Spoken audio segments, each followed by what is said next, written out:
नमस्कार, मैं हूं आपके साथ शिल्पा तोमर और आप देख रहे हैं जनतंत्र टीवी। दिल्ली में कोरोना के नए मामलों की संख्या में लगातार कमी आ रही है।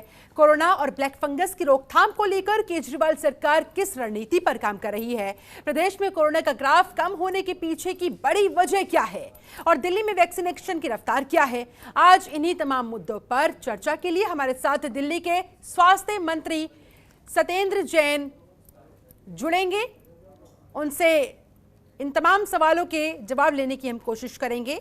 दरअसल इस समय दिल्ली की अगर हम बात करें, देश की राजधानी है दिल्ली, आंकड़े काफी हद तक कम हुए हैं। कोरोना का जो ग्राफ है वो गिरा और आज इन्हीं तमाम सवालों पर जवाब के लिए सीधे रुख करते हैं दिल्ली के स्वास्थ्य मंत्री सत्येंद्र जैन का हमारे साथ जुड़ चुके हैं। सबसे पहले सत्येंद्र जैन जी, बहुत बहुत स्वागत है आपका जनतंत्र टीवी पर। नमस्कार सत्येंद्र जी, देश की राजधानी दिल्ली में कोरोना से क्या हालात है और ऊपर से ब्लैक फंगस से निपटने को लेकर आप लोगों की क्या तैयारियां हैं? दिल्ली के अंदर आज 3009 केसेस आए हैं पॉजिटिव और पॉजिटिविटी है 4.76%। तो केसेस हैं, एक टाइम ऐसा था कि एक दिन में 28,000 आए थे, 28,000 जो से घटते हुए 3,000 पे आ गए हैं। और जो पॉजिटिविटी है 36% थी, जो घटते हुए 4.76% आ गई है। 5% से कम, ये लगभग 1.5 महीने के बाद फिर से वापस 1.5 महीने बाद आई है। तो थोड़ा संतोष का विषय है, परंतु मैं ये कहना चाहूँगा अभी भी पूरी तरह से हम ये आश्वस्त नहीं हो सकते कि भी खत्म हो गया है, क्योंकि अभी और भी हमें इसको कम करना है, तभी हम थोड़ा हमें चिंता कम होगी। बहुत तेज़ी से बढ़ा था, जब बढ़ना स्टार्ट हुआ था तो दिल्ली में 200-250 केस रोज होते थे, 200-250 से बढ़ते बढ़ते 28,000 पर डे पे पहुंचा।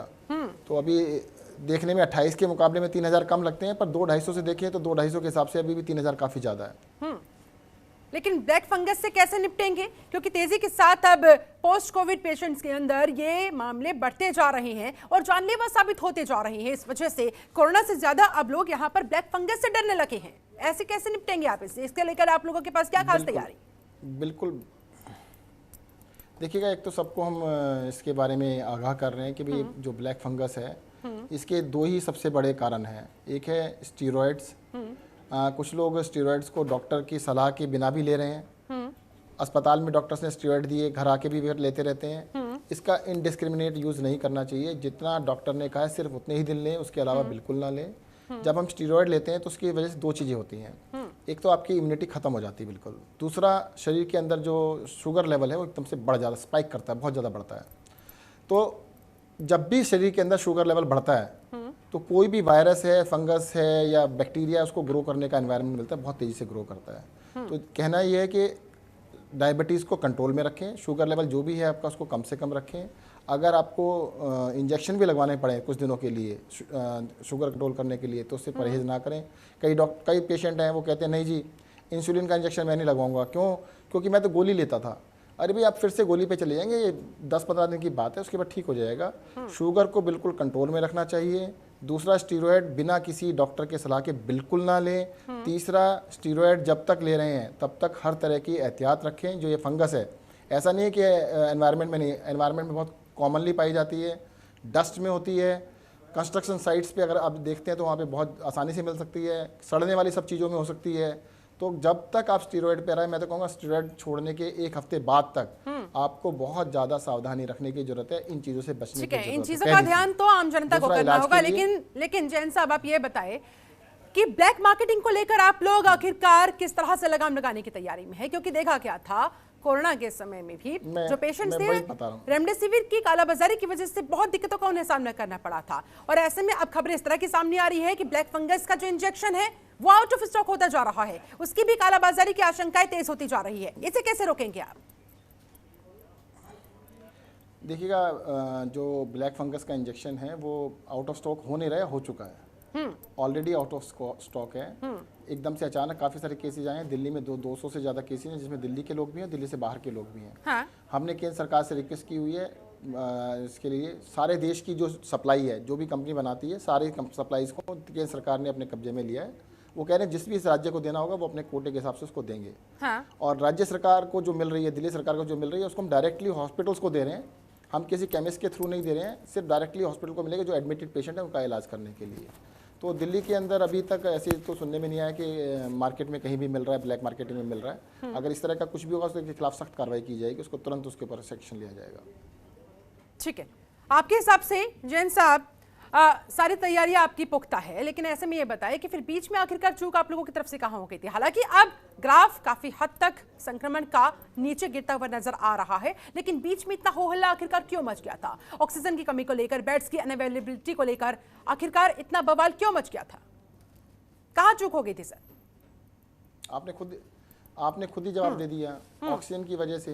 केंद्र सरकार ने इस देश के अंदर पहली बार ऐसा किया था कि ऑक्सीजन का कोटा फिक्स कर दिया। आज तक तो कभी कोटा था नहीं। उन्होंने कहा सबका कोटा है, जितने भी राज्यों ने जो भी ऑक्सीजन मांगी सबको उतनी दे दी। दिल्ली ने 700 टन मांगी, उसको 300 टन दे दी। तो अगर दिल्ली 700 मांग रहा है, 300 दे रहे हो, तो हाहाकार तो मचेगा ही। दिल्ली के अंदर 20,000 पेशेंट एडमिटेड थे, बहुत सारे हॉस्पिटल के अंदर बेड अवेलेबल थे। उन्होंने बेड्स की संख्या कम कर दी क्योंकि ऑक्सीजन नहीं थी। आज दिल्ली के ऐप में जाके देखिए 28,517 बेड है, 28,715 बेड है। उस टाइम पर कम होके 20,000 रह गए थे।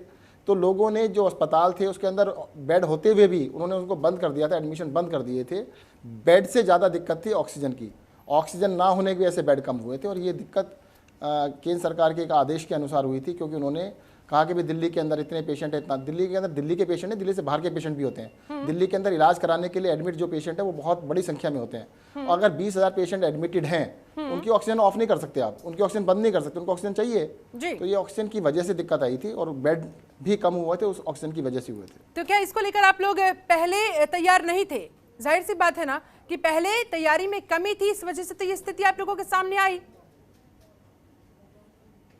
अच्छा, हमें पता नहीं था कि केंद्र सरकार ऐसा कोई ऑर्डर करने वाली है। बिल्कुल हमें नहीं पता था। केंद्र सरकार ऐसा भी कर सकती है कि किसी राज्य की जितनी डिमांड है उससे आधी कर दे। बिल्कुल नहीं पता था, अनप्रेसिडेंटेड था कि केंद्र सरकार किसी राज्य को ऐसा भी कर देगी कि वहां के लोगों को मरने के लिए छोड़ देगी। हमने नहीं सोचा था ऐसा केंद्र सरकार करेगी। लेकिन जैन जी, जिस तरह से रामलीला ग्राउंड में व्यवस्थाएं बाद में की गई, राधा स्वामी ग्राउंड में व्यवस्थाएं बाद में की गई, ये सारी व्यवस्थाएं कहा जा रहा है कि पहले भी तो की जा सकती थी, ताकि वो जो आपाधापी मची दिल्ली की जनता के बीच, काफी हद तक उससे बचा जा सकता था। देखिएगा, मैं आपको दूसरी बात बता रहा हूँ। दिल्ली के अंदर हजारों बेड अवेलेबल थे अस्पतालों में, जिनको कम करना पड़ा। LNJP हॉस्पिटल में 1500 बेड थे, उनको रातों रात 1500 को कम करके 900 बेड करना पड़ा, 600 बेड कम कर दिए। Private hospital, Saroj hospital 200 bed थे, उसमें 125 बेड किए।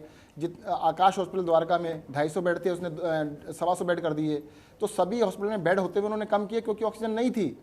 राधा स्वामी सत्संग व्यास के अंदर हमारे पास बेड बिल्कुल तैयार थे, ऑक्सीजन होती तो हम स्टार्ट कर देते, उसके अंदर स्टार्ट करने में कोई इशू था ही नहीं। तो उसमें कोई ऐसा इशू नहीं था कि बेड स्टार्ट करना इज ए इशू वो था कि ऑक्सीजन नहीं थी। लेकिन आप इसका आरोप केंद्र सरकार पर लगा रहे हैं। बार बार देखा जा रहा है कि आपदा के समय में भी आपके बीच में और केंद्र सरकार के बीच में तू मैं की ये लड़ाई बढ़ती चली जा रही है। ऐसे में दिल्ली की जनता को राहत कैसे मिल पाएगी सर? फिर दिल्ली की जनता किससे जाकर अपनी गुहार लगाएगी? देखिएगा, दिल्ली की जनता को पता है कि किसने क्या किया है। अगर ऑक्सीजन की दिक्कत आई थी तो किसकी वजह से आई थी, ये आपको भी पता है। अब इस बात को आप घुमा रहे हैं तो बात अलग है कि आपको लग रहा है कि लेकिन अगर लोगों की जान जा रही है सर, तो इसमें उनकी क्या गलती है? आम जनता की तो इसमें गलती नहीं है। वो तो आप लोगों को वोट देते हैं इस उम्मीद के साथ कि उनके स्वास्थ्य की, उनके चिकित्सा की फुल गारंटी आप लोग लेंगे, लेकिन जब उन्हें जरूरत आन पड़ती है तब उनके हाथ खाली दिखाई देते हैं सर। इसीलिए तो हम सुप्रीम कोर्ट गए, इसीलिए हम हाई कोर्ट गए, और उन्होंने आदेश दिए, तब दिल्ली को ऑक्सीजन मिली, और दिल्ली के अंदर ऑक्सीजन की सिचुएशन ठीक हुई। हमने जाके इसीलिए तो कहा उनसे, और मैं तो धन्यवाद करता हूँ हाई कोर्ट का, सुप्रीम कोर्ट का, कि उन्होंने ऑक्सीजन दिलवाई हमारे को। ऑक्सीजन मिलने से दिल्ली के अंदर हजारों लोगों की जान बची। यानी कि आपके मुताबिक इस समय बेड्स की स्थिति, ऑक्सीजन की स्थिति पूरी तरह से सामान्य है। आज मैं आपको बता देता हूं, दिल्ली के अंदर 28,517 बेड हैं, जिसमें से 16,865 बेड अवेलेबल है, यानी मोर देन 55% बेड खाली हैं। ठीक है। आईसीयू के बेड, जो कि पहली बार ऐसा हो रहा है कि 1800 बेड आईसीयू के भी अवेलेबल है। तो फिर वैक्सीन की कमी को लेकर क्या कहेंगे सर? कोवैक्सीन तो खत्म हो चुकी है, कोविशील्ड की क्या करंट सिचुएशन है, बता दीजिए। कोविशील्ड भी खत्म होने वाली है। मैं आपकी जानकारी के लिए फिर से बता देता हूँ कि जितनी भी वैक्सीन हैं उनका डिस्ट्रीब्यूशन सारा का सारा केंद्र सरकार के हाथ में है। किस राज्य को कितनी वैक्सीन मिलेगी, कब मिलेगी, किस दिन मिलेगी, वो तय करते हैं। और दिल्ली को जितनी वैक्सीन दी जा रही है हम तुरंत लगा रहे हैं। दिल्ली के अंदर हम 49 लाख से ज़्यादा डोजेज लगा चुके हैं, 49 लाख से ज़्यादा डोजेज लगा चुके हैं। ठीक है। और हमारे को वैक्सीन मिलती है तो हम जल्दी से जल्दी दिल्ली के अंदर पूरी पॉपुलेशन को 2 महीने में लगा देंगे। ठीक है। और सत्येंद्र जैन जी, जिस तरह से अब तीसरी वेव को लेकर अलर्ट किया जा रहा है, बार बार ये बात कही जा रही है, कितनी तैयार है दिल्ली इस तीसरी लहर का सामना करने के लिए? बिल्कुल, हम दिल्ली के अंदर बिल्कुल तैयारी कर रहे हैं थर्ड वेव के लिए। अभी भी हमारे पास तैयारियां सफिशिएंट हैं और आगे उसको और बढ़ा रहे हैं। मैंने बताया आपको 28,500 बेड हमारे पास कोरोना के इलाज के लिए आज भी अवेलेबल हैं दिल्ली के अंदर, और हम इसको फर्दर स्केल अप करने के लिए तैयारी कर रहे हैं। हमने कमेटीज भी बनाई हैं कि इसके अंदर जल्द से जल्द हमें रिपोर्ट दें, और जो भी इंफ्रास्ट्रक्चर के अंदर जो भी हमारे को दवाइयों के फ्रंट पर जो भी करना होगा हम बिल्कुल करेंगे। ठीक है। जैन जी, शिक्षा मॉडल को लेकर तो आप हर जगह अपने राग अलापते ही रहते हैं, जगह जगह तारीफ करते नजर आते हैं, लेकिन स्वास्थ्य मॉडल को लेकर क्या कहेंगे आप? दिल्ली की जनता को पता रहना चाहिए ना कि आखिरकार दिल्ली में स्वास्थ्य सेक्टर को लेकर आप लोगों की तरफ से कितना काम किया गया है, कि सब तक काम हुआ है? पहली बात तो आपके शब्दों पे आपत्ति है कि राग अलापना, इस तरह की बातें करना। हर जगह तारीफ करते हैं सर आप अपना एजुकेशन मॉडल लेकर, हर जगह आप लोग बिल्कुल सर, आप लोगों अगर आप लोग इसे उपलब्धि के तौर पर बताते हैं तो फिर स्वास्थ्य सेक्टर को लेकर क्या स्थिति है वो भी जरा बता दीजिए। उसको लेकर आप लोगों ने कितनी तैयारियां की हुई थी, उसकी क्या स्थिति रही? देखिएगा दिल्ली, चलो मैं आपको एक चीज बता देता हूँ। आप ऐसा करिएगा, जो हमारे पास 28,000 बेड हैं, पूरे देश का सर्वे कर लीजिएगा, आपको पता लग जाएगा कि दिल्ली की आबादी 2 करोड़ है, किसी राज्य के पास 28,000 से बेड ज़्यादा है। तो दिल्ली के अंदर आईसीयू बेड्स इस टाइम पर भी 6800 बेड है। हमने जो तैयारियां कराई हुई हैं दिल्ली के अंदर, जो तैयारियां वो सारे देश से कंपेयर कर लीजिएगा। कोरोना के लिए जो तैयारियां हमने की हैं, जितना हमने इंफ्रास्ट्रक्चर क्रिएट किया है, वो मुझे लगता है पूरे देश में सबसे आगे है जी।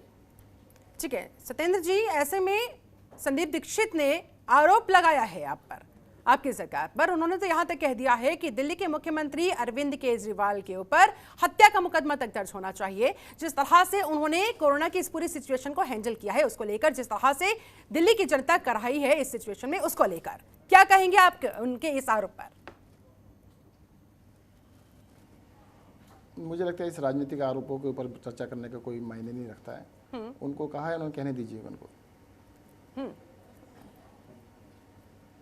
ठीक है, आप इस पर जवाब नहीं देना चाहते हैं, लेकिन ऐसे में फिर मैं वापस से अपने सवालों पर आती हूँ। सारी तैयारियां होने की आपने बात कही है, जवाब देने लायक बातें नहीं है। चलिए ठीक है सर, ठीक है, कोई बात नहीं। आप ये बताएं कि सरकारें पहले तो तमाम बड़े बड़े दावे करती हैं कि हमारी इतनी तैयारियां हैं, इतनी हमने व्यवस्थाएं कर ली है, लेकिन जब एक्चुअल सिचुएशन आती है, जब आपदा दरअसल आती है, तो फिर आप लोग हाथ खड़े क्यों कर देते हैं? आखिरकार वो सिचुएशन क्रिएट क्यों हो जाती है? दावे और उसके बाद जब हकीकत सामने आती है तो दोनों में अंतर पाया जाता है। और दिल्ली से ऐसी बहुत सारी तस्वीरें सर सामने आई है, मैंने भी देखी है, आपने भी देखी होंगी। जैसे वैक्सीन, वो तो दृष्टि का अंतर है कि कौन सी तस्वीर आप देखना चाहते हैं, कौन सी नहीं देखना चाहते हैं। अब जैसे वैक्सीन है, अभी थोड़ी देर में आप कहेंगे वैक्सीन तो है नहीं, आप वैक्सीन लगा क्यों नहीं रहे? अरे भाई, वैक्सीन केंद्र सरकार मिलने देगी तभी तो लगाएंगे। हमने तैयारी कर रखी है, सब कुछ कर रखा है। दिल्ली के अंदर जो लोगों की जान बचाने के लिए हमने दिन रात काम किया, पूरी सरकार ने काम किया। दिल्ली के ही मंत्री आपको मिलेंगे जो कहते हैं आईसीयूज के अंदर पीपी किट पहन के जा रहे हैं, हर जगह लोगों से मिल रहे हैं, हर तरह से काम कर रहे हैं। अगर आपको लगता है कि जी दिल्ली के अंदर काम नहीं हो रहा है, तो मुझे लगता है उसके अंदर कुछ देखने की आवश्यकता है। जहाँ तक ये कहना कि भाई अगर केंद्र सरकार ने आपकी ऑक्सीजन रोक दी और उसकी वजह से एक हफ्ता दिल्ली के अंदर दिक्कत रही, कि उसकी जिम्मेदारी केंद्र सरकार के ना डाल के दिल्ली सरकार पे डाल दी जाए। और वैक्सीन नहीं दे रहे हैं उसकी भी डाल देना, कहना कि नहीं ये वैक्सीन उन्होंने बंद कर दी है। और अभी बताता हूँ, नेक्स्ट बता देता हूँ, तीसरी चीज़ बता देता हूँ आपको। अभी जो ब्लैक फंगस है उसकी दवाई भी सारे देश की जो कंपनियां उन पर उन्होंने कब्जा कर लिया। कहते हैं हम देंगे, किसको देंगे? अब आपको देंगे नहीं, दिल्ली को देंगे नहीं, फिर कहना कि दिल्ली के अंदर आई क्यों नहीं? अरे भाई, ये तो उनसे पूछ लो ना, ऐसा क्यों कर रहे हैं? अगर उनके पास सारे देश का कंट्रोल है, देश की केंद्र सरकार है, जनता ने चुना है, केंद्र सरकार भी दिल्ली की जनता ने बनाई है, दिल्ली के लोगों ने बनाई है, देश के लोगों ने बनाई है, तो करो ना। सुप्रीम कोर्ट ने कहा है कि पूरी दुनिया में से कहीं से भी खरीद के लाओ, खरीद के लाएं वो। अगर वो ऐसा नहीं कर रहे हैं तो उनसे पूछो तो सही, क्यों नहीं कर रहे हैं? ठीक है सर, ब्लैक फंगस को लेकर मैं आपसे सवाल करती हूँ। 197 केसेस अब तक दिल्ली में सामने आ चुके हैं, आप ही के आंकड़े हैं, आप ही के मुताबिक मैं बात कर रही हूँ। कई राज्यों ने इसे महामारी घोषित कर दिया है, दिल्ली की क्या करंट सिचुएशन है? दिल्ली में अब 200 से ज़्यादा केसेस हो चुके हैं। ये 197 परसों का केस था, अभी आज शाम तक रिपोर्ट आएगी तो बढ़ चुके हैं। ठीक है। और 197 जो थे उसमें भी कुछ केसेस बाहर के थे, दिल्ली से बाहर के थे, कुछ दिल्ली के केसेस हैं। ठीक है। और काफ़ी बड़ी संख्या में है, नॉर्मली पूरे साल के अंदर भी इतने केस नहीं आते हैं। अभी ये कुछ थोड़े से पीरियड के अंदर 2-3 हफ्ते के अंदर इतने केस देखने को मिले, काफ़ी बड़ी संख्या है। तो यही तो मैं जानना चाह रही हूँ, क्या यहाँ भी अन्य राज्यों की तरह महामारी घोषित करते हुए पहले से ही जनता को आगाह कर दिया जाएगा कि भाई देखिए महामारी घोषित होगी, यानी कि एक तरीके से लोग डबल ट्रिपल मोड पर, अलर्ट मोड पर चले जाते हैं ये सुनने के बाद? देखिएगा, महामारी तो केंद्र सरकार ने डिक्लेयर कर ही दी है। महामारी डिक्लेयर करने से इसकी इलाज नहीं हो रहा, इलाज होगा इसकी वैक्सीन आने, इसकी दवाई आने से। दवाई केंद्र सरकार दे दे, इलाज हम कर देंगे। आपने मांगे इंजेक्शन से? 3 हॉस्पिटल को भी इसके लिए फिक्स कर दिया है कि जहाँ पे इलाज होगा। अभी फिलहाल कितने इंजेक्शन आप लोगों की तरफ से मांगे गए हैं? 1 लाख।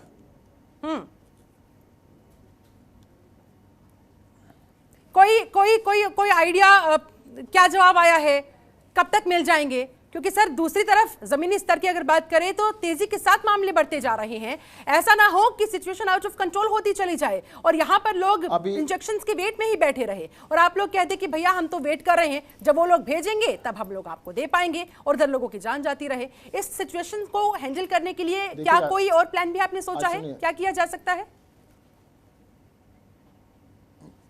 देखिएगा, हमने कंपनी से बात की थी। हाँ। कंपनी हमारे को देने को तैयार भी थी। फिर उन्होंने कहा कि नहीं, कोई किसी को बेच नहीं सकता, केंद्र सरकार ही फैसला करेगी किसको कितनी देनी है।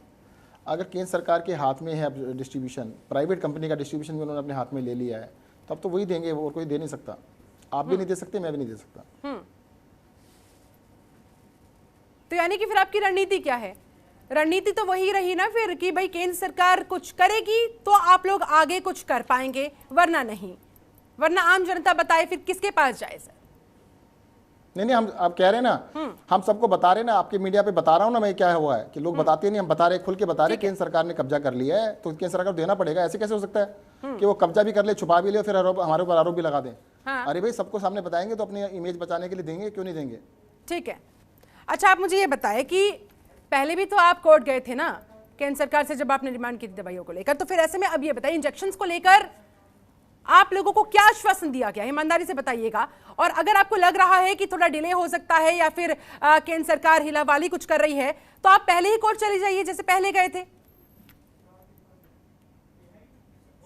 नहीं, कोर्ट जाएंगे तो आपको बताएंगे, पहले नहीं बताएंगे, जाने के बाद पता लग जाएगा आपको। अच्छा, जवाब क्या दिया गया केंद्र सरकार की तरफ से एग्जैक्टली वो तो बताइए। कोई समय सीमा बताइए, कोई 10 दिन, 15 दिन, 20 दिन, महीना, 2 महीना, इतने समय में आपको हम दे देंगे, प्रोवाइड करा देंगे।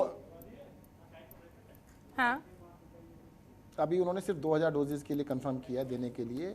और आपकी जानकारी के लिए मैं बता देता हूँ, एक पेशेंट को 5 से 6 इंजेक्शन एक दिन में लगते हैं, तो उसमें तो 150 पेशेंट का एक दिन का कोटा पूरा होता है। ये तो बहुत कम है सर, बहुत कम है। कई लोगों को ये भी लग सकता है, यही तो मैं बता रहा हूँ, जो हमने 1 लाख मांगे, 1 लाख ज़्यादा नहीं है। एक पेशेंट को 100 इंजेक्शन लगते हैं, मतलब 3 हफ्ते से लेकर 4 हफ्ते तक डेली 5-5, 6-6 इंजेक्शन लगते हैं। तो एवरेज 100 भी लगा लें तो ये सिर्फ 1000 लोगों के लिए 1 लाख इंजेक्शन बनते हैं। इसीलिए तो चिंता की बात है कि आपने 1 लाख इंजेक्शन मांगे, मात्र 2000 को फिलहाल अप्रूवल मिला है, वो भी अब तक आपके पास नहीं पहुंचे हैं। और वो भी जिस तरह से आप बता रहे हैं कि मात्र 1 दिन का कोटा है, क्योंकि 5 से 6 इंजेक्शन एक दिन पेशेंट को लग जाते हैं।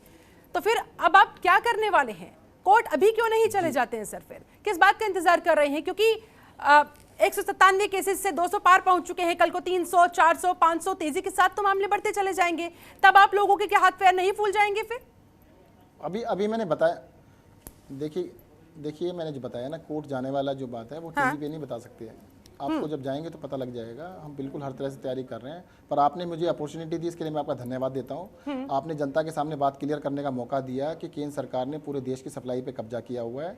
और जरूर अब केंद्र सरकार को, क्योंकि अभी तक तो ये था कि राज्य सरकार के ऊपर तोहमत लगा दो कि राज्य सरकार को छोड़ दो कि ये इन्होंने क्यों नहीं दिया।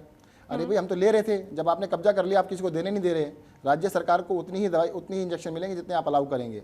अभी केंद्र सरकार ने सिर्फ 2000 के लिए अलाउ किया है। आपने मौका दिया, ये बहुत बहुत धन्यवाद। और जरूर मुझे लगता है कि जब इनको पब्लिक को पता लगती है ना, सच्चाई पता लगती है, तो केंद्र सरकार भी देगी, ऐसा नहीं है नहीं देगी। चलिए ठीक है, ये बताएं कि जो दवाओं का प्रबंधन है, अन्य तमाम चीज़ों का प्रबंधन है, उसमें आप लोगों को इस समय किस तरह की दिक्कतों का सामना करना पड़ रहा है? क्या कुछ चुनौतियां आपके सामने हैं? क्योंकि तीसरी लहर की भी आशंका है, ऐसे में आपको अपनी तैयारियां और ज्यादा पुख्ता करनी होगी। मैंने अभी आपको थोड़ी देर पहले बताया था, बिल्कुल तैयारियां हमारी अभी भी हैं। 28,500 बेड हमारे पास हैं, जिसमें से 16,800 बेड खाली हैं, अवेलेबल हैं। इनको और हम बढ़ा रहे हैं थर्ड वेव के लिए। जो एक्सपर्ट्स हैं उन्होंने कहा है 4-5 महीने में ये वेव आएगी, हम इसको बड़े स्केल पर और भी बढ़ा लेंगे। और एक्सपर्ट्स ने ये भी कहा है कि अगर थर्ड वेव आती है तो कम से कम मिनिमम एकदम तुरंत 40,000 बेड्स की आवश्यकता पड़ सकती है। इसके मद्देनजर जाहिर सी बात है, अगर बेड्स इतनी ज्यादा जरूरत में आते हैं तो फिर उनके लिए ऑक्सीजन की भी रिक्वायरमेंट बढ़ जाएगी। इसको लेकर कितने तैयार हैं आप लोग? कहीं बात की हुई है इस स्थिति के मद्देनजर? अपने आप पहले से आप लोगों की कोई अंदरूनी तौर पर तैयारियां हो रखी हो? हाँ जी, बिल्कुल अंदरूनी तौर पर इससे तैयारियां चल रही हैं। हाँ। और वो सारी पब्लिक में करना मुश्किल है, क्योंकि करेंगे तो उसको पंचर किया जा सकता है। अच्छा, फिर ये बताए कि ठीक है, व्यवस्थाएं आपने कहा मुकम्मल है, और आगे जो भी तमाम चुनौतियां हैं, चाहे वो तीसरी वेव को लेकर हो, चाहे वो ब्लैक फंगस बीमारी की चुनौतियों को लेकर हो, आप लोग पूरी तरह से सतर्क है, पूरी तरह से तैयार है। लेकिन जो पैनिक का माहौल दिल्ली की जनता के बीच में है, लोग वाकई में बहुत डरे सहमे हुए हैं, उन्हें समझ नहीं आ रहा है। पहले तो कोरोना से वो निपट नहीं पा रहे थे, और अब ब्लैक फंगस जिस तरह से तेजी के साथ अपने पैर पसार रहा है, पूरी तरह से उनका माइंड ब्लैंक हो चुका है। उन लोगों को आप क्या कहेंगे? कैसे वो पैनिक से दूर रहे? कैसे इस स्थिति में, इस क्रूशियल सिचुएशन में अपने आप को, अपने परिवार को संभालें? आप दिल्ली के स्वास्थ्य मंत्री हैं, उस लिहाज से क्या कहेंगे जरा? शिल्पा जी, देखिएगा, जब पैनिक दूर करने की बात करते हैं वो पसंद नहीं आती आपको। अभी मैं दोबारा से बता देता हूँ कि देखिएगा, ये जो ब्लैक फंगस है इसका इलाज बहुत कॉम्प्लिकेटेड है, बहुत मुश्किल है। उसमें इलाज की स्टेज पे जाने से अच्छा है 2 चीज़ों का बहुत ध्यान रखना है। फिर से रिपीट कर रहा हूँ, आप सुन लीजिएगा। स्टीरॉयड, कोरोना के इलाज के अंदर जान बचाने के लिए स्टीरॉयड दिए जाते हैं, जो लोग हॉस्पिटल में सबको दिए जा रहे हैं। ठीक है। तो जब स्टीरॉयड दिए जाते हैं आपकी इम्यूनिटी खत्म हो जाती है, तो आपको ध्यान रखना है कि इम्यूनिटी खत्म होगी तो ब्लैक फंगस आपके अटैक कर सकता है। तो उस टाइम पर आपको बहुत सावधानी रखनी है, और साथ ही साथ स्टीरॉयड देने की वजह से आपकी बॉडी के अंदर शुगर लेवल बहुत तेजी से बढ़ता है। दोनों चीजें आपके लिए खतरनाक हैं। तो जब तक स्टीरॉयड चल रहे हैं, और इवन उसके 1 हफ्ते बाद तक, आपको स्टीरॉयड चलने के 1 हफ्ते बाद तक बहुत सतर्क रहना है कि डस्ट से दूर रहना है, कंस्ट्रक्शन साइट से बिल्कुल दूर रहना है, सड़ी हुई चीज़ों से दूर रहना है। उनसे अगर बचेंगे तो ब्लैक फंगस से आप बच सकते हैं। दूसरी चीज़, स्टीरॉयड का इनडिस्क्रिमिनेट यूज़ बिल्कुल ना करें, बिना डॉक्टर के बताए बिल्कुल स्टीरॉयड ना लें। बहुत सारे लोग हैं डे 1 से स्टीरॉयड खुद ही स्टार्ट कर देते हैं, खुद ही डॉक्टर बन के बैठ गए हैं। डॉक्टर ने अस्पताल में स्टीरॉयड दिए, घर जाके भी वो खा रहे हैं, डॉक्टर ने बताया ही नहीं तब भी खा रहे हैं। तो पहली चीज़ है, स्टीरॉयड का इनडिस्क्रिमिनेट यूज़ ना करें। दूसरी चीज़ ये है कि अगर शुगर लेवल है तो उसको डॉक्टर की सलाह से कंट्रोल करें। कई लोगों को लगता है कि नहीं, मैं तो दवाई लेता था, मैं इंसुलिन का इंजेक्शन नहीं लूंगा। ले लीजिएगा, 15 दिन की बात है, 10 दिन की बात है। शुगर को कंट्रोल रखिएगा। अगर आपके शरीर में शुगर का लेवल बढ़ता है, गिरे हैं, तो आप सुन लीजिए ना पूरी बात। आपको सर, ठीक है सर, ठीक है, लोगों को इस बात का ध्यान रखना होगा। पैनिक की सिचुएशन से पैनिक बाहर आने की बात कर रहे थे ना, पैनिक तो आप बढ़ा रहे हैं, पैनिक तो कम करना नहीं चाहते आप। नहीं, ठीक है सर, ठीक है sir, okay okay, continue yourself sir. देखिएगा, मैं ये बता रहा हूँ कि अगर शुगर लेवल हमारे शरीर में बढ़ता है, वायरस, फंगस और बैक्टीरिया, उनको ग्रोथ करने का एनवायरनमेंट मिलता है, बहुत तेज़ी से बढ़ता है। वो हमारे हाथ में है, हमें हर हालात में शुगर लेवल को कंट्रोल में रखना है, अगर हमने स्टेरॉयड लिए हैं तो। ठीक है सर, अब आप ये बताएं कि दिल्ली में आंकड़े आप लोगों ने काफ़ी हद तक कंट्रोल में कर लिए हैं, इसके लिए आपकी तारीफ भी की जानी चाहिए। अन्य राज्यों को क्या कहेंगे आप? इसके पीछे की बड़ी वजह क्या मानते हैं आप? कैसे आप लोग आंकड़ों को नीचे ले आए?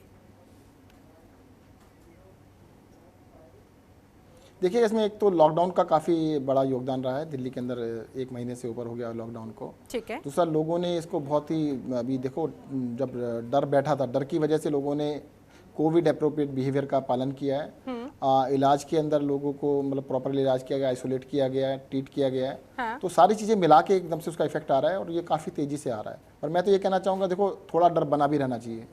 अभी जो ये वेव आई, उससे पहले लोगों को बिल्कुल ऐसे हुआ था कि भाई चलो अब तो बिल्कुल ठीक हो गए हैं, लोग घूम रहे हैं, पार्टियां कर रहे हैं, आधी आधी रात तक पार्टियां चल रही हैं, सैकड़ों लोग इकट्ठे हो रहे हैं। तो वो सब चीज़ों से बच के रहने की जरूरत है। अभी लोग डरे हुए हैं और बचे हुए हैं। सर केसेस कम हो गए हैं, लॉकडाउन भी खुलने वाला है, क्या संभावना है सर?